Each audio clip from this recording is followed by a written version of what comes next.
പുതുതലമുറയുടെ സമഗ്ര വളർച്ചയ്ക്കായി സാമൂഹിക പ്രതിബദ്ധതയ്ക്കും മൂല്യാധിഷ്ഠിത പഠനത്തിനും ഊന്നൽ നൽകി പ്രവർത്തിക്കുന്ന വിദ്യാഭ്യാസ സ്ഥാപനം Holy Cross School Mullurkara.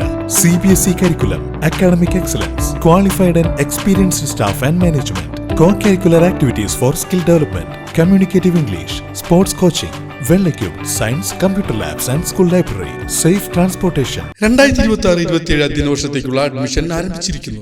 Contact 9562482835.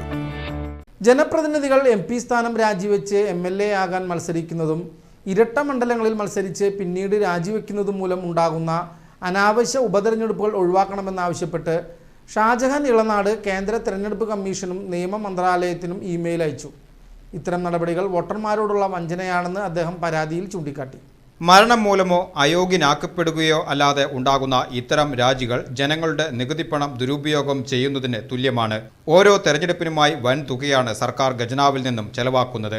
ഇതിനു പുറമെ വില്ലേജ് ഓഫീസർമാർ ഉൾപ്പെടെയുള്ള ഉദ്യോഗസ്ഥരെ തെരഞ്ഞെടുപ്പ് ചുമതലയ്ക്കായി നിയോഗിക്കുന്നത് ജനങ്ങളുടെ ദൈനംദിന കാര്യങ്ങളെ ദോഷകരമായി ബാധിക്കുന്നുണ്ട്. വില്ലേജ് ഓഫീസുകളിലും മറ്റ് സർക്കാർ ഓഫീസുകളിലും എത്തുന്ന സാധാരണക്കാരുടെ അപേക്ഷകൾ തീർപ്പാക്കാൻ തെരഞ്ഞെടുപ്പ് തിരക്കുകൾ കാരണം കാലതാമസം നേരിടുന്നു. ഇത് ജനജീവിതം ദുസ്സഹമാക്കുന്ന സാഹചര്യത്തിലാണ് അനാവശ്യ തെരഞ്ഞെടുപ്പുകൾ ഒഴിവാക്കാൻ നിയമപരമായ നടപടികൾ വേണമെന്ന് ഷാജഹാൻ ഇളനാട് ആവശ്യപ്പെട്ടത്.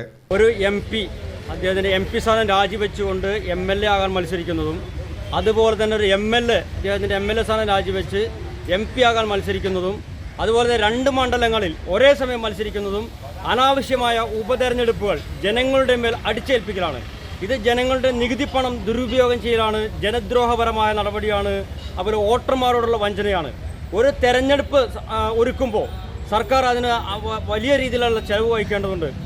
പോളിംഗ് സ്റ്റേഷൻ സജ്ജീകരിക്കണം, അതുപോലെ തന്നെ സുരക്ഷാ ഉദ്യോഗസ്ഥരെ വിന്യസിക്കണം, സർക്കാർ ഉദ്യോഗസ്ഥരെ വിന്യസിക്കണം, ഇവർക്ക് യാത്ര, ഭക്ഷണം തുടങ്ങിയ ചെലവുകളെല്ലാം ഇവരുടേത് വഹിക്കണം. ഇങ്ങനെ അനാവശ്യമായ ചെലവുകൾ ജനങ്ങളുടെ മേൽ അടിച്ചേൽപ്പിക്കലാണ് ഈ ഉപതെരഞ്ഞെടുപ്പിലൂടെ നടക്കുന്നത്.